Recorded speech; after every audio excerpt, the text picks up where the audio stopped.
Broadcasting live from the Business RadioX studios in Phoenix, Arizona, it's time for Phoenix Business Radio, spotlighting the city's best businesses and the people who lead them. Welcome, everyone, to Project Management Office Hours, the #1 live project management radio show in the U.S., broadcasting to you from the Phoenix Business RadioX studios in Tempe, Arizona. I'm your host, PMO Joe, and for the next hour, we'll be talking project management with our special guests. I also want to say thank you to our sponsor, the PMO Squad. They are the premier provider of project management talent, training, and services across the United States.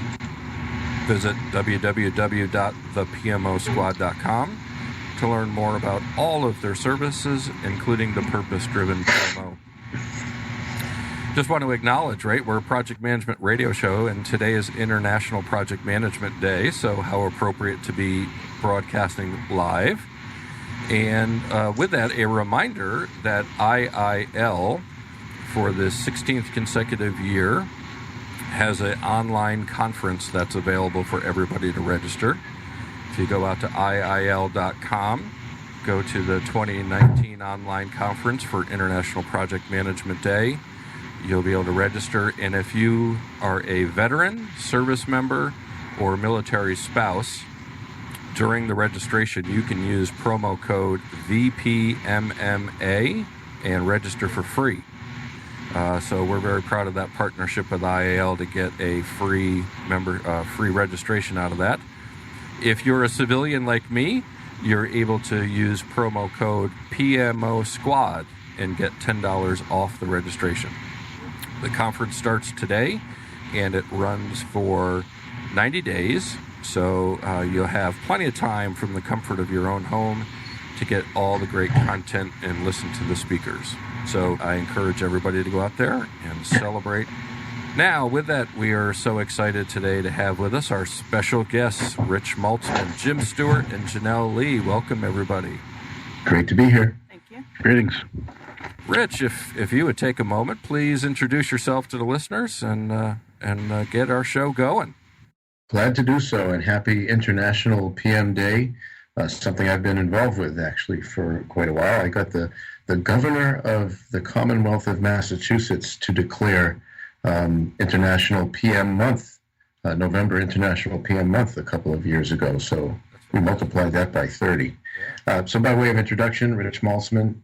I am a senior lecturer at Boston University, coming to you live from the shores of the River Charles. I won't dwell on that too long, but I've got about 40 years in industry and a parallel career in teaching and writing project management books with outstanding other project managers like the great James Stewart, who will introduce himself next. Yeah, Jim, please say hello. Well, I'm hardly worthy of that, Rich. Thanks, Rich. Jim Stewart here. I've been doing project management for about 25 years, independent since 2003. Past 5 or 6 years, been getting heavily into Agile and a bunch of certifications. I won't go into all that. In both traditional and Agile project management. My sweet spot is consulting, training, and mentoring. And in fact, Joe had positioned to us an organization that allows one to mentor veterans, and Joe, you'll be happy to know I am mentoring a veteran through that organization. We've been in that relationship for about the past month or so. He's a United States Air Force guy, and he's working at one of the contractors over in Iraq. And I'm hoping to try to help him transition from that into project management. The last thing I'll say is I'm focusing currently on agile transformations for companies who want them. Along with Rich, I'm on a board of an organization called Mind Edge, which is training. And we have co-written a book we're going to talk somewhat about facilitating project planning meetings. And that's the very short nutshell of that. Well, great. Thank you so much. And then here in studio with us, we have Janelle Lee. Hello, Janelle. Hi, I'm Janelle Lee. I'm a director of project management for a Fortune 500 financial technology company in Phoenix. I've been in project management about 15 years and director roles for about 10 years. And I'm PMP and PMI ACP certified. It's fantastic. Such a great mix of knowledge and experience on the show today. Really looking forward to that. And Jim, thanks for the mentorship within VPMMA. That's very much appreciated. I failed to mention that myself and the other co-founder, Eric Wright, are presenters during International Project Management Day at IIL. So if you register and go out to the site, you'll be able to see our presentation to learn more about VPMMA and how you too can be a mentor and help the organization and our veterans. So let's jump into it. Let's talk some project management. And I guess we'll start. Both Jim and Rich, you guys had alluded to a book. What is that book? And tell us a little bit about it. I'll start. So the book is called How to Facilitate Productive Project Planning Meetings. A very descriptive title, and it is a how-to book. It's a paperback. It's very accessible and inexpensive. Subtitle is A Practical Guide to Ensuring Project Success, with the idea being that we kind of unfortunately end up living on meetings. So if they don't go well, that means communication doesn't go well. We all know that communications is 89.3265% of project management, or some number close to that. So we've taken on meetings and realizing that they're kind of they can be a waste of time if they're not done well. They can be fantastic if they are done well. We aimed this book specifically at that, using a lot of experience. Jim and I have both sat through many meetings, too many to count. And we also surveyed a lot of project managers out there because of our networks. We're pretty well networked, and got a lot of great war stories. These things really happened, and here's how you might avoid them. Jim, you want to add anything else about the book? What I was going to say was that this book is also on a Kindle version. And what we discovered, too, is that there's more interest than either Rich or I thought. It's very much of a nuts and bolts how-to book, how to run a meeting. And here we are, 1 year later, still talking about it. Every time we speak about it somewhere, somebody else wants to hear about it. So that nuts and bolts need for doing a project and running a meeting is still very much there, no matter what size organization. And Janelle, I would imagine as a director of a PMO that meetings are incorporated throughout your day in a book such as this would be beneficial and informative to you as well. Oh, absolutely. The thing I like the most about the book is focusing on the value and vision on a project. I think as project managers, we tend to lose that. We get focused in the day-to-day issues and tasks to be done. We don't consistently remind the team of the vision and value of the project that they're bringing. Yeah, it's interesting, right? You talk about value, right? And project management for so long has been scope and budget and timeline, but there seems to be a shift in the industry now moving towards value as a measure for project success. What's been your experience, Janelle, with that? Absolutely. So defining a scope and a budget and staying on scope, budget, time is great if you're delivering something that's actually going to be used by the client. So the best way to measure project success is not necessarily whether a project is on time or budget. It's whether the project delivers value to the business and to the customer. And, you know, Jim and Rich, as you guys aren't just authors of a book, right? You're long-term practitioners out there in the field. What are you seeing related to value as a measure as opposed to just scope and time and budget? I'd like to jump in on that one. I think Janelle is spot on. I think one of the issues we had with traditional waterfall, now not the damn waterfall, because I've been a practitioner for a long time, I still do it, but the emphasis on value wasn't quite there as much. Whereas in Agile, at the end of every sprint, which can be a couple of weeks, we're reprioritizing the backlog for business value. The product owner is doing this in alignment with the team and with the business. So there's a real focus on it from moment to moment, whereas I didn't see that so much before. And I think that's affected both sides of the house. That's my initial thought on it. Yeah, and I'll add to it as well that this idea of benefits realization, which is a fancy way of saying what Janelle called accurately value, and providing lasting value for a project manager, that's become a big trend. Separately, different couple of books I've co-authored on green project management, which is a terrible name. It really should be sustainability in PM, thinks about sustained value, economic, ecological, and social value. And I don't want to go off on that tangent because Jim knows that we'll take the rest of the call. But I do want to say that there is a huge increase in interest in this idea of continuing to focus on scope, time, and cost, right? That's still important. But with the extra check-in, and Agile does a good job of that. I say check-in, is this delivering continuing, ongoing, steady state value to the company and other stakeholders? I just came back from a talk in Milan where I addressed all 3 chapters of PMI Italy, a pretty straightforward division there, North, Central, and South. And in that talk, there were 700 attendees, and there was a great reception for this. And it's good to see that PMI is working this into its conferences. This was themed around sustainability. And I can tell you that it's going into the 7th edition of the PMBOK guide because I'm working on that. I can't tell you much more, or I will have to go through some kind of congressional investigation.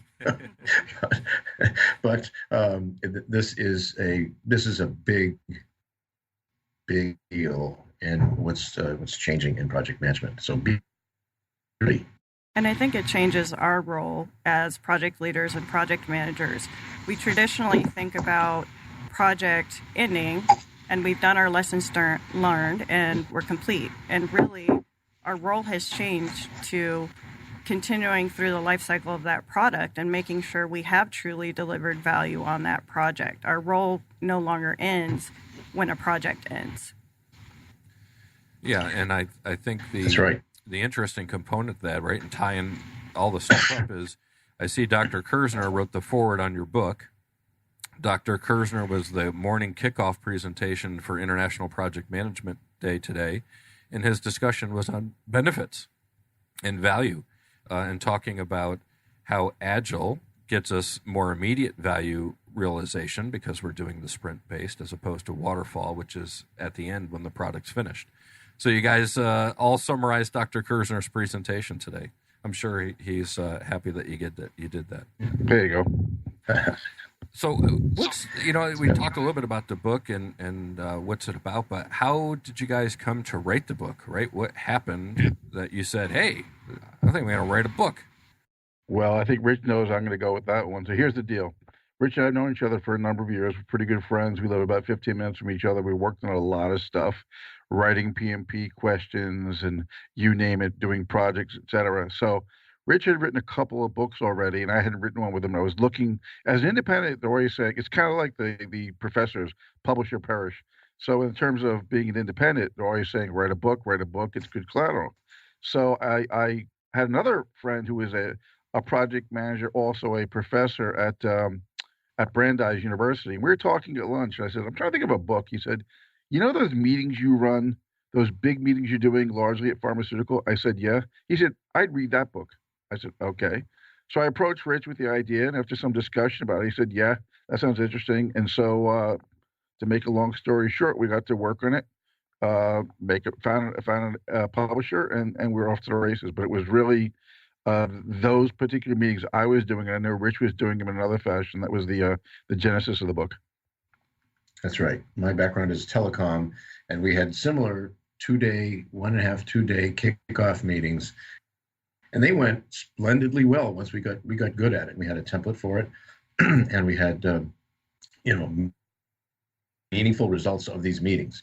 And let me step back. I think Janelle kind of talked about this already, and that is, as project manager, we're done, folks. Right? We want stuff done on time. We want that to be exactly what the customer wants. But you know what?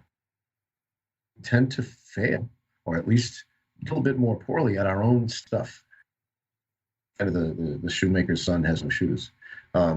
We often do not project manage our meetings too well. We don't set them up. We don't have an agenda. We don't understand how to better facilitate them. And that's what we basically, that's basically the underlying theme of this book, is that project meetings are mini projects.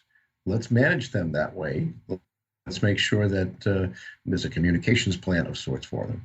And let's make sure that people understand who's supposed to be there, why they're there, what they'll be presenting, and even risk management. Projects are full of risks, opportunities, and threats, and so are meetings. And one of the things we write about in the book are meeting goblins, little threats that show up in our meeting, like I'm doing right now, being a little bit too garrulous. So I'm going to stop. But that's an example of one of the other ways we can project manage our meetings, look at threats. You had mentioned Jim Brandeis, and Rich, you had mentioned Boston University. So for those who don't know, right, you're coming to us live from Boston. And as a lifelong Boston Red Sox fan, I'll just jump and say, hey, what's going on? Are we going to sign Mookie Betts, or are we going to trade him? What's the word in Boston telling us these days? The last, with the problem they have, without getting too wonky about it, is they're up against their salary cap. And so they're trying to decide, should we keep him or not keep him? But my philosophy is, if they had thought about that when they got Ortiz and had traded him because they didn't have the money, look where we'd be. So I don't know what they're going to do. But, I would just blow through the salary cap, pay the penalty, and be done with it. Everyone in Boston wants to keep him. I think one of the newscasts last night, Channel 5 newscast last night, since we're in the media here, they actually started to pass a hat around and collect cash.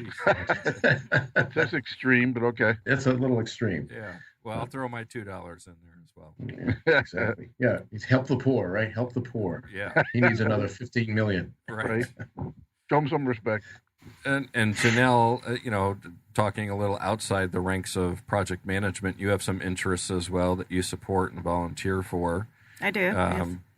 I believe one is Maggie's Place. Yes. So Maggie's Place provides homes for homeless pregnant women or women who have just had a baby, and it's a great community. They help these women become self-sufficient, and I volunteer there regularly, bring donations to them, and support their house. It's a great organization. It's maggiesplace.org. So we have the extremes, right? We can help Mookie Betts, who only made $23 million last year. And we can cheer for him because he's our favorite team, or we can make a difference in someone's life by really going out to help those who need it, right, at maggiesplace.org. I just shifted my $2 over to Maggie's Place. Very good work, Janelle, seriously. Thank you. All right, so we sidetrack there for a little person because, hey, we're people, right? And the reality of project management is the good ones, or the great ones, rather, understand who we are as people and can interact at a personal level. So I always like to get to know the guests a little bit more than just as a name and a face on a book or in person. So Janelle, going back to your role within as a PMO director, right? Large organization, you're running the show over there. What's the PMO's responsibility for organizational transformation, right? Projects by definition are all unique endeavors, right? That are change agents. Right. So really every project is a change agent in one way or another, but the PMO is shifting as well to be less project focused, be more product focused and value focused, and that includes the organizational transformation. We talked about agile transformation, and PMOs are at the ground floor of that, so they need to really guide their teams through those transformations, from waterfall to agile or any other iteration of that. Yeah, we do the PMO squad. We have our main service is called the Purpose-Driven PMO, and we've rebranded it from PMO being usually Project Management Office to Purpose, Measure, Optimize, where the theme of the PMO should be on what the business needs, not what we as project managers want to measure and govern. Absolutely. So, yeah, it fits right in with the waterfall to agile, or agile to waterfall, or combination, iterative, whatever it may be. Find your purpose, and then you can go do your transformation. Right. And for the record, PMO is a terrible term. We should all change it to delivery or value, service, something. We should get together and decide what we want to call PMO. Yeah, I would agree with that. Well, although that said, I have a question for Janelle, if I may. Yeah. So interesting. I look at her perspective on this. Where I am, I'm working at a company. By the way, my background's in IT, and I'm working at a cybersecurity company. And when I came in, there's a woman working there who I know from serving on the same board that Rich and I do, coincidentally. She's a dyed-in-the-wool agilist. She has never done a waterfall. And I was brought there to start a PMO, and she really argue with me why would even need a PMO. From an Agilist point of view, there was no need because they're so decentralized.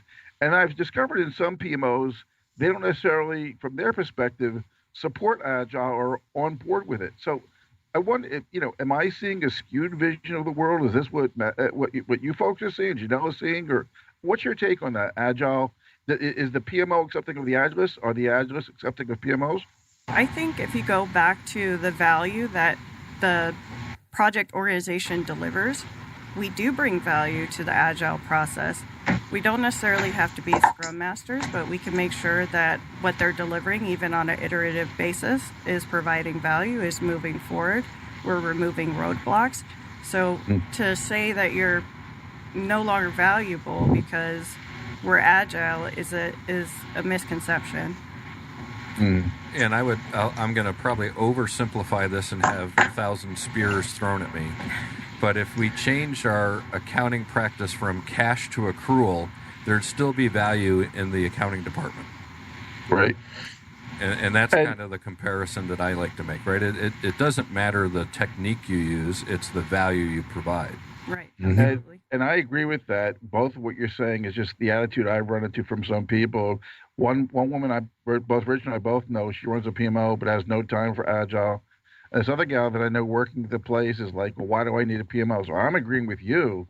I'm just saying I'm seeing some of that, at least out here, that's sort of like a bit of oil in water, and I don't know what's causing that. Well, I think part of it is perception. So when you say PMO, people are thinking of very heavy process, very heavy rigor. So if you can provide what value you would bring in an Agile organization, it solves that problem. Yeah. I think VDO, we should be VDOs, right? Value Delivery Organization. And then you're done. Yeah, and that's why we came up with the purpose-driven PMO, right? Is if you're a PMO leader at company X, you may have run a project management office. You then move to a new career at company Y, and maybe they have a program management office. Both called PMOs, both different meanings, but the organization reacts to them with one name. So we rebrand as purpose. You define what it is. Are you agile? Are you traditional? Are you project? Are you program? And then the measure and optimize component to that ties into the value, right? Are you providing value?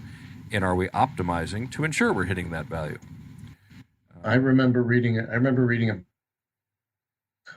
about PMOs when I first started in that work, because that's been the last 20 years of my career. I've also been in the PMO, more in the area of certification, career management, career path, so the softer side, if you will, of the PMO. But in this book, and I think you get a kick out of this, they had a spectrum.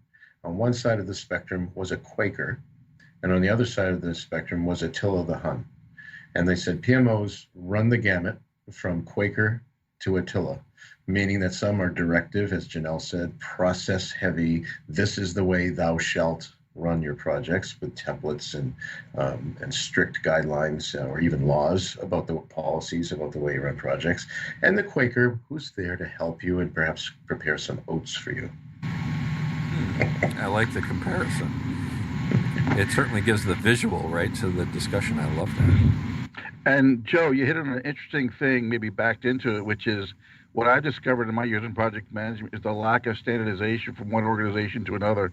So if we were all electricians or plumbers, we would have codes we'd work by and go from one place to another and do it pretty much the same way. I can walk into any 10 organizations across this country. One calls their PMO, does X. One calls the Center of Excellence, does Y. One uses Microsoft Project, another one uses Excel and Word. It's just like it's all made up. It's like an immaturity model of from 1 to 5. Most of them are hovering about 1.5 ad hoc, and everything else is thrown up into the air. So this is part of the problem too. There's an accepted standard, which is the PMBOK, the project management body of knowledge, and Scrum has their own. I've even gone to meetings where people say, I'm not sure if I'm the product owner or if I'm the Scrum Master. So it's weird because we have standards, but nobody ever reads those standards or follows. I'm exaggerating when I say nobody. It gets frustrating because people don't really have this. We have these codes and these standards, but they don't get followed nearly as much, and a lot of it is a seat of the pants. That's my rant for the day. Yeah, it makes it difficult for us in the academic world to try to teach what is a PMO when I know, and as we'd say in Boston, in my hat, that varies significantly. So what I do is I talk about Attila the Hun and the Quaker, and I talk about my own experience. I try to make it practical, but I do advise them that you'll find very different work if you're going to become a PMO leader or a PMO team member. Usually that's where they're starting. You don't jump right up to Janelle. But you're probably going to find a quite different environment, but I'll try to at least cover some of the differences that I've seen in my career. Well, and I think to tie into Jim's comments, right, there is a PMBOK and there is definitions of the Agile Manifesto, et cetera, but there isn't a book, a BOK, a body of knowledge of strictly for PMOs. Right? It's a there are people working on that. So if you check, I can't remember all the names of the folks involved, but there's a group in the UK. Lindsay Scott, I know, is one of the folks, and there's another person named Americo. Pinto. I can't remember, but there are several groups that are struggling, but trying to do so and get some standards outlined. Yes, I agree, and I know actually Lindsay's going to be on our show. And next year in America, I'm speaking at the PMO Trends Conference in December. So yes, familiar with both of them and agree there's folks that are out there doing it, but nothing is accepted yet, right? Exactly. They need to gain some traction. So you're right. Yep. So, tying into that, right, is IT is evolving too, right? I mean, we've got stuff like DevOps and DevSecOps and lean methodologies. Janelle, I mean, how does that play into how a PMO operates? Really, when you think about those things, you have to think about how the roles and responsibilities have been blurred.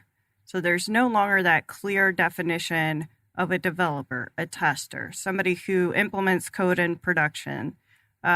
Those lines are blurring. So if you think about it at a project scale, it's very difficult to pinpoint one person is responsible for this task.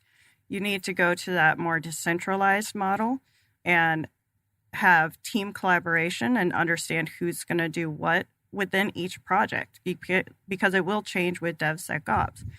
Lean goes a lot towards that value delivery. So we need to be asking not just what the value is of the project, but every single process that we do in project management, in development. What are the areas of waste that we can remove and create a frictionless implementation? And I would say we talk about standards. We have 44 standards, and we're talking about we're not following those standards. I would say why? If we're not following those standards, there's probably a reason, and there's no value in following those standards. So maybe the standards need to change. Or even sometimes people don't even know their standards. Like I said, when I teach a lot of PMP and whatnot. People never heard of the PMBOK. You'll be astounded. And I taught last week and again next week in PMP. I always ask for a show of hands. Who here is using Agile or has heard of it? Usually out of a class of 15 people, 2 are using it. The rest have sort of heard of it and have no clue. So, and then on the PMBOK side, God, when they see that, they're like, oh, there's a book like this? So I think it's not well understood in that context. And taking a step further, when I was talking about the maturity, 2 things to say about that. One, and I wasn't just thinking of PMO maturity, I was thinking of project maturity throughout the organization. But having come from IT, you may also be surprised or not to find out that the most mature from a project point of view in most organizations is IT, whether that's because there's a certain mindset or because they run so many projects, I'm not sure, but it tends to be IT can be very well run project wise. And from there, it's sort of all downhill inside of an organization. I'm generalizing, but that's my overall view from being in a lot of organizations. Jim, you had mentioned the feedback you get from your training sessions. I'm curious with you and Rich both, what have you guys learned about people who've read your book? What's the feedback you get on that of what people take away? When I teach, I've been largely teaching for a funny story, a third party, so I can't mention the book. I can't even bring it up. But ironically, a woman came in and said, "I have your book," and it turned out some guy at Northeastern was recommending that we didn't even know, so the word was getting out. So I don't know. I can't answer that question because I'm in a compromised situation where I can't even bring it up. We have good reviews on Yelp and or I should say on what do we have? What do they do on? We have them online. The heck, is it Yelp? I forget. Amazon. There you go. Yeah, Amazon. Right. Right. Our restaurant gets good reviews on Yelp. Right. Yes. We run meetings while but no, I don't have any personal. I have some personal feedback, but not a lot. We have direct feedback from our PD day. So let's talk about that for a second. So we gave a talk at PMI Mass Bay. Actually, was it New England? Was that the one that they combined with other chapters, right? Yeah, In any case, we gave a presentation there, which was very interactive. So we talked for a while. We got to demonstrate in real time some of the things that happened because the projector failed right in the middle of our talk. And one of the things we talk about is how to deal with technical issues. So that was kind of fun. But we also did an exercise, a table by table exercise where folks simulated a meeting at each table. And there were about, 50 people, I think, 60, something like that. Very good feedback from that real time, I think fairly realistic exercise where they were brainstorming a WBS. One person at each of the tables was given, everyone got a little card that gave them their roles, project manager, team member, but one person, and we haven't talked about this yet, but one person was intentionally one of our goblins, someone who's disruptive in some way at the meeting. And so we saw how each of these teams dealt with the goblin, and people love being the goblin, right? They love being Tina the tangent taker, for example. So we got great feedback from that exercise, and I think that there would be a demand to do that exercise for others because it's learning by doing, which is which I now know after teaching thousands of students, that is the way to go. So a common thing that I run into with books, right, is how do I practically take the information in a book and apply it to my career, job, profession, life in some way? Is this one of those books that a PM can walk away after reading it and actually go apply what he or she read? I think so. That was the whole purpose. Rich and I, Rich will agree with me on this. He tends to lean more academic than me. He wanted to have all footnotes and can we do this? Can we do that? So Rich, let's just keep it at the practitioner level. So what we recommend is it's a couple hundred pages of a softbound book. Read through it first, and they can actually take it and use it to help them run the meeting. But it also, actually, an analogy just popped in my head. When I teach Agile, I talk about not just the sprints and everything, but also the Agile mindset. So we want them to not only understand how to run a meeting, but get into the leadership mindset. I tell them, you're large and in charge. And in fact, when we're having the meeting and we're in front of them, I've taken a saying, if you can't do what I'm doing right now, which is to stand up in front of a room of people and talk and command the meeting, learn how to do it. But if you don't know how to do it and your meeting has come up, hire somebody to do it internally, externally, or whatever. So we're trying to impart, giving a healthy bit of fear, but also impart a mindset that says, this is what it takes to be large and in charge, and this is what it takes. And one of the things I've discovered over time is we as people, you talked about us being people, want to be liked. So we'll let that guy own the meeting for a while, and he'll talk for 15 minutes.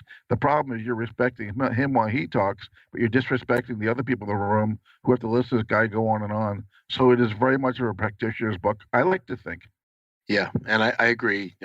Jim did a good job of keeping me focused on the practical, although I would put in a comment for myself that says that where I went was to get war stories of real meetings, what happened at real meetings.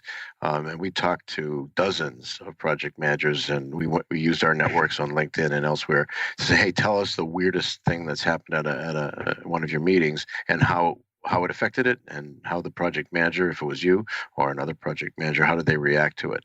So we did ground this, and I was able to ground myself a little bit because although I am teaching at a university, I've been through hundreds and hundreds of meetings in my telecom company where I started as an engineer and then ended up as an accidental project manager for the remaining 30 years of my career. So I've been through these. I know how bad they can be. Maybe at some point later in the conversation, Jim can actually reference the Boston Globe article that's come out to talk about just the other day. That came out to talk about how bad meetings are in general. Right. You talk about the goblins, and I don't know what they all are, but there may be some reference there to exennials and millennials and Janelle, or all of you, I guess, but Janelle primarily, right? How, as a leader of a PMO, do you handle this new way of thinking they're bringing? Right. So I'll just put out there that in next year, we're going to have about 50% of the entire workforce is actually going to be made up of millennials. In 10 years, it'll be majority. And it's funny because everybody says, oh, millennials, they're the me generation. They're so difficult. Traditionalists said the same thing about boomers. Millennials don't want anything more than what even boomers or Xers wanted. But they do focus on three things that are very important to them. One is feedback. So feedback needs to be immediate and constant. One is experimentation. This is a generation that's very tired of the status quo. They see things differently, and they're going to ask you the hard questions. If it's not going to hurt your project or your company, let them experiment. You're really going to get them engaged and involved. And the last is that vision. So Jim and Rich talk about that in their book, about always showing the vision and having a sensory item to show the value of the project or where they're going. They need to see that vision and know that they're part of a bigger purpose. And I love it. Jump in, if I may, on the millennial boomer thing. I'm a boomer. Rich is a boomer. My kids are millennials. I think they're great. Their friends are millennials. I think they're great. I don't buy into this intergenerational warfare that sometimes goes on at all. I back off from that. When I meet people at meetings, oh, the millennials are all on the phone. Well, you know what? Deal with it. They want to be communicated to a certain way. I went to a presentation here in Boston. A woman talked about what were the markers for different generations. For the baby boomers, it was the Kennedy assassination. For the millennials, it was 9/11. How do we process information? If we're boomers, we physically held a newspaper in our hand. How did millennials process information? It's like my son says, you guys gave us computers and phones. Why are you griping now that we use them? So just do it. Just work together, because it's just resistance is futile. So I just think I work with millennials. I work with people who are quite a bit younger than me, and we get along fantastically, and they do their thing, and I work with them. There's never been any kerfuffle about that. So when people bring up intergenerational, I acknowledge it, but I won't play that game. I won't be part of it. I'm with Janelle all the way on that. I agree too, and I can actually reference another book that I worked on. This one's called Bridging the PM Competency Gap, and I know we're here to talk about our paperback book, but in this book, because we brought up generations, we have a whole section that talks about how different different generations learn and how they could gain competency, since the focus of this book is on bridging a competency gap. We've actually have I don't know, 5 or 6 tables where we have all different aspects of those generations and just how to best meet their expectations. Very much akin to what Jim mentioned. What motivates them? What are some of their markers? What are some of their motivators? So that this could actually be used as an adjunct. When you think about meetings, should you tell everyone to put their phones away or not?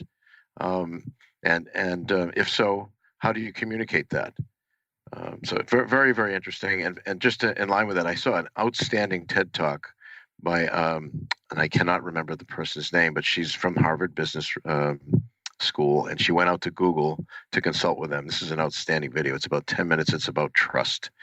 And when she, not Google, Uber was in all kinds of trouble, and they needed consultation. She went out there, and one of the things she found was that people were, during meetings, so it does go back to our book, they were texting each other about the meeting at the meeting.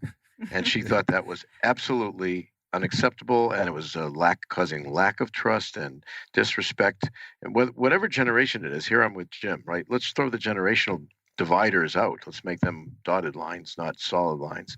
She just said, we have to stop that. The meetings are not productive. So the phones go off at meetings because you're texting each other about the meeting at the meeting. No good. And earlier today, just throw more thing in. A friend of both mine, himself and Rich, great. She's great. I'm going to sub for her in a class next week, and we talked about the materials that I'm going to go over. And I was saying, I could hear her typing on the other end, and I say, "What do you think about that?" And I know she was off somewhere typing. I thought, why is she doing this? Put the typewriter down or the computer down for 5 minutes. So it isn't generational necessarily. People have different attention spans, and she's multitasking like crazy. So that happens too. Well, we can tell you guys are boomers because you said kerfuffle and typewriter. And typewriter. Jim, when are you taking your hot air balloon back home? Actually, you know who uses kerfuffle all the time is Judge Judy. My wife watches that, and she says kerfuffle all the time.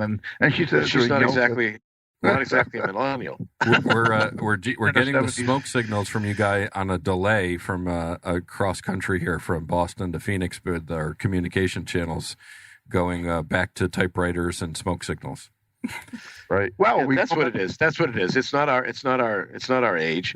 It's just that we're talking from 1992. That's right. Yes, exactly. The younger kids have gone back to vinyl, so I guess we're going backwards in some respect, right?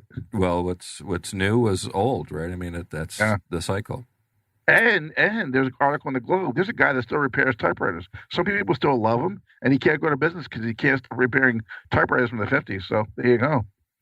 We'll go down another divisive track here and say, a prior guest we had on was Elise Stevens, who does a Women in Project Management initiative every year where she recognizes 50-plus women every year and does a profile on them. Mm-hmm. And obviously we have Janelle here with us, who's a woman, who's a PM leader, right? So how does gender play into PMO?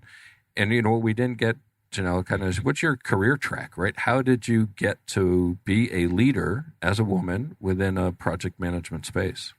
Yeah, I think I just fell into it like most project managers do. I started in IT and I was doing help desk and managing projects.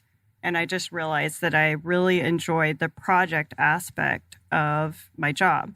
So I decided to take a full-time job in project management for clients. And then moved on to managing technology projects and took opportunities as they come. And with that came promotions, responsibilities, and being a leader in the org. So I would say for women in project management, and this is true of women all across the board, and also especially in IT, we tend to not want to go into leadership positions. And that's because we don't feel qualified, whereas my male counterpart, even if he thinks he's a quarter qualified, is going to apply for that role. So it helps a lot to have female mentors that are going to push you. I have great female mentors that tell me if you're not doing something that's terrifying, you're not growing. So I've had really good mentors along the way that have pushed me to do the things that I'm able to do today. And there's a definite parallel here. I was just thinking of one of the things we mentioned in our book. Statistics show that men interrupt women far more than women interrupt men, especially at meetings. So I brought that up. I spoke at PMI in New Hampshire, and I brought that up, and I said, guys, let's not do that. So for guys, we shouldn't be doing that. And for women, you shouldn't let us do that. Women need to learn how to, we have to police ourselves, the guys. We say, excuse me, I'm still speaking here. So that's statistically true. Is we try to make sure that people are, that's the real practical nature of our book. Things you need, behaviors. How should you do things? What behaviors should you look for? Not only in others, but in ourselves, right? Rich and I aren't perfect. I find myself with meetings getting hijacked. I have to go back to my training, if you will, or maybe overstepping a younger person or woman because I'm an old guy and having to pull back and say, no, you don't do that. So that triggered that thought when Janelle was speaking. And this goes to behavioral science, really, cognitive readiness and behavioral science. If you're self-aware, and emotional intelligence, I should add as well, right? Self-awareness is key. So if you know, hey, wait a minute, I know that statistically, doesn't mean I personally do it all the time, but if statistically men are interrupting women, leave a little bit of a space, be sensitive to a clearing of a throat or just a body language that says, I'd like to get in here. And just the fact that you're aware of that, either as a facilitator or as a speaker, makes a big deal. So just being self-aware, you might leave more of a pause. Just very subtle things like that can make a huge difference, because someone steps up with an idea and they're heard, and that's the idea that saves the project. You guys have given lots of great tips and insights from the book. What would you, as the author, say is kind of the key takeaway that you'd wish that people would take away from the book? Go ahead, Rich. If you want to go first, and I'll jump in after that. I'd say that the key takeaway is just manage project meetings as if they were mini projects. If you just apply the very same principles that you apply to your project to the meetings, including communicating who's supposed to be there, why, and when, you'd be surprised how much traction you'd get just from that one overarching thing. There's lots of little tips. That's why it's hard, because the book is full of lots of little things like watch yourself in terms of interruption. Here's how to deal with a tangent taker, and it's written from that practical perspective, thanks to Jim. But the overarching message is definitely manage your project meetings like they were projects. And oh, by the way, you've had the power all along. I think that's true. And like a couple of notes, I mentioned this earlier, but it bears repeating: the large and in charge. If you don't run the meeting, the guy or gal with the biggest voice in the room will. They will hijack your meeting immediately. That's one thing that to say. The other one is don't worry about being liked. And by that, I don't mean be a jerk. But if you're standing there saying, well, I want him to like me, and this is true for men or for women, then you're going to worry about being liked more than respected or more than running the meeting. You've got to control it. And the third thing would be sweat the details. I mean, you'll say to somebody, you'll get everything set up for this big meeting. People come from all over the country or even all over the world. And you say, it's 100 Main Street. And they get to 100 Main Street and there are 35 buildings.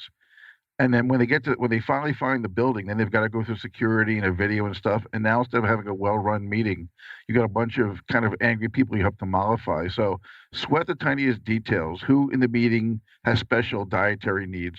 Where are they coming from? Who's meeting with the front desk? I always do a checklist. I'm sure Rich does too, to make sure that if people don't want to go through the checklist, I kind of make them go through the checklist, the meeting organizers, to make sure people show up, and if stuff goes wrong, then it does during it. But I think what I've said to Rich, and I think he agrees, if you're running this big meeting, it's a day, it's 2 days or whatever, and you botch it, they're going to say, and this guy is running my project. So I think It's important to be large and in charge. That's my sense. Exactly. Janelle, so you're not the author of the book, right? But you run a department. What about meetings, having heard what Jim and Rich just talked about, are some takeaways from you to, do you run into the same things that they're talking about? Of course, we all have unsuccessful meetings, and I think setting those standards up front in terms of what you plan to accomplish. And they hit on a very important point that if you're a project manager, you cannot be somebody's friend. You're going to have to make hard decisions, hard calls, and escalations. So if you're wanting to be liked, project management is probably not your area of expertise. Yeah. Right. You're bound to tick somebody off during a project. And as Rich said the last time, Jim is very good at not being liked. We like you for that. The other kind of an underlying theme for everything you're saying there is something that's inherent within project management as well as risk management, right? You're trying to minimize the risk of a project or a meeting going bad or a project going bad.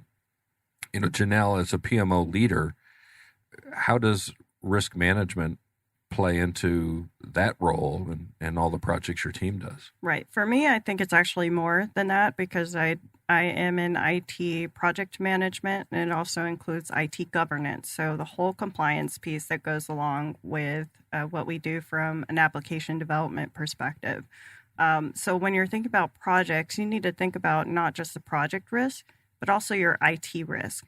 And IT risk gets a bad rap in terms of IT is not specifically business risk, but it is. You need to know what all those application risks are. Applications exist to support the business. So you need to understand the business need to really be able to assess risk on an application. All companies should have a IT risk register. So every application, you know what the risks are going in. You can pull that for your project, and you shouldn't ignore those. You do so at your peril. And I would imagine, Jim and Rich, it's similar. Jim, you mentioned checklists. What do you use as a tip or a technique to give readers or future readers of the book to try to minimize the risk for your project meetings? I think it's those things, those sweating the details type of things. And also, maybe this might seem paradoxical, but I was thinking when Janelle was speaking about how we're not dogmatic about it. The person I learned facilitation from, and by the way, I have a good facilitator if you're going to do this, she would not routinely, but several times in the dozen or so projects we did together, tear the agenda up and say, well, we're going down a different path now because of X, Y, and Z. So I think it's just like the PIN box says, it's the careful planning. Then the execution becomes easier, and the willingness to be flexible helps a lot, goes a long way. I think all the other things we talked about, but I think it's that preparation. That's my thought. Right. And in our book, we actually referred to a talk that was very inspiring to me by a gentleman named Jack Duggan. I don't know if any of you have seen him speak. He's pretty prominent at some PMI conferences. And he had a talk called Managing the Dance. Think, design, not plan. He makes a very interesting distinction between plan and planning. The word plan is static. The word planning is ongoing. And so just to Jim's point, you may have a great plan for how this meeting is supposed to work, and then you realize that the VP is not showing up, or that a senior VP or the CEO is actually going to be at your meeting. They don't announce it. They just, you find out 10 minutes before they're coming. You should be able to roll with that. So you can have a plan, but you should be planning. It's ongoing.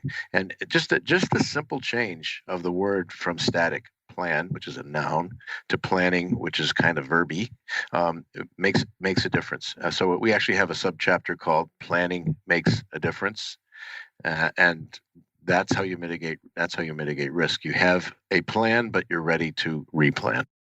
Well, I love it. It's been a great show today. Hard to believe that we're coming up on the top of the hour. But it's International Project Management Day, and I think we did justice to the day by having some great conversations about PMO leadership and, of course, the book, How to Facilitate Productive Project Planning Meetings by Jim and Rich. So I'm going to give you guys each an opportunity, and Janelle as well. I didn't mean to say guys as all-encompassing as we talked about gender diversity earlier. An opportunity to let folks and listeners know how they can get in touch with you or what you have upcoming. So, Rich, we'll start with you. Sure. Well, I'll actually talk about the recent past. So I was really thrilled to have a chance to be the keynote speaker on the topic of sustainability in PM, another passion of mine. And so that's always top on my list in terms of what to look to me for. I'm working here at Boston University as a senior lecturer and trying to weave sustainability thinking, as Janelle said, value and benefit production into all the classes here, and actually differentiate Boston University in that way by having our courses much more focused on value delivery and much less focused on, although we have to cover it, time, scope, and cost management. So you can find out a lot more, much more than you ever would need to know, simply by going to about.me, or if you're in Canada, about.me /Rich Maltzman, all one word. It's two words, but it's all one word in the link, about.me /Rich Maltzman. There's a video there on sustainability, and there's some other information with which you can read about the books that I've worked on with folks like Jim and my friend Loredana Abramo. So with that, I'll stop and hand off to Jim. So first of all, Joe, thanks much. Janelle, great to virtually meet you. Jim Stewart, J. Stewart at jpstewartassociates.com. I just recently did a project summit here in the Boston area, as a one-day workshop teaching Scrum. And I guess if I have anything upcoming, it's not a specific thing that's kind of winding the year down. This is probably the main last thing that I'm doing for this year in terms of public speaking. But I think if you find me anywhere, you'll find me out there doing partnering with a woman, this friend that I mentioned before, that both Rich and I know, and we're teaming up. She's already doing an agile transformation at a healthcare company, and our goal is to go expand there and just spend a lot of time doing agile transformations for companies, and for those that want it, or doing pilots for them. That's where I hope to spend 2020 and then beyond. Well, thank you both for joining us from Boston, and of course, Janelle as well. Thanks for being here in studio. How can folks get in touch with you? Thanks for having me. It's been great. You can find me on LinkedIn. Just look for Janelle Lee PMP, and you can learn more about my charitable organization at maggiesplace.org. Yeah, thanks so much for prioritizing us appropriately on where we should be putting our $2, and not into Mookie Betts' contract extension, but into people who actually have a need. So thank you. And thanks, of course, to all of our listeners. We appreciate you tuning in the first and third Thursdays of each month. Our next show will be Thursday, November 21st. We're going to have Lisa Levy and Stacy Sellier with us. And of course, we have a great lineup of guests coming up for the remainder of this year and booked into next year as well. Also, since it is International Project Management Day today, a reminder to go out to IIL.com and register for that conference. If you are a veteran, active duty service member, or military spouse, you can register for free using code VPMMA. And that conference runs for 3 months, so you have an opportunity to consume up to 26 PDUs worth of content, which is fantastic. Also, a reminder that these shows are recorded, so please be sure to subscribe to Project Management Office Hours on Apple Podcasts, iHeartRadio, Spotify, Spreaker, Google Play, whatever your podcast platform of choice may be. And, of course, thank you to our sponsor, the PMO Squad. Visit www.thepmosquad.com to learn more about the purpose-driven PMO and all of their project management services. So that's it for now. Office hours are closed. Until next time, I'm PMO Joe, and you've been listening to Project Management Office Hours.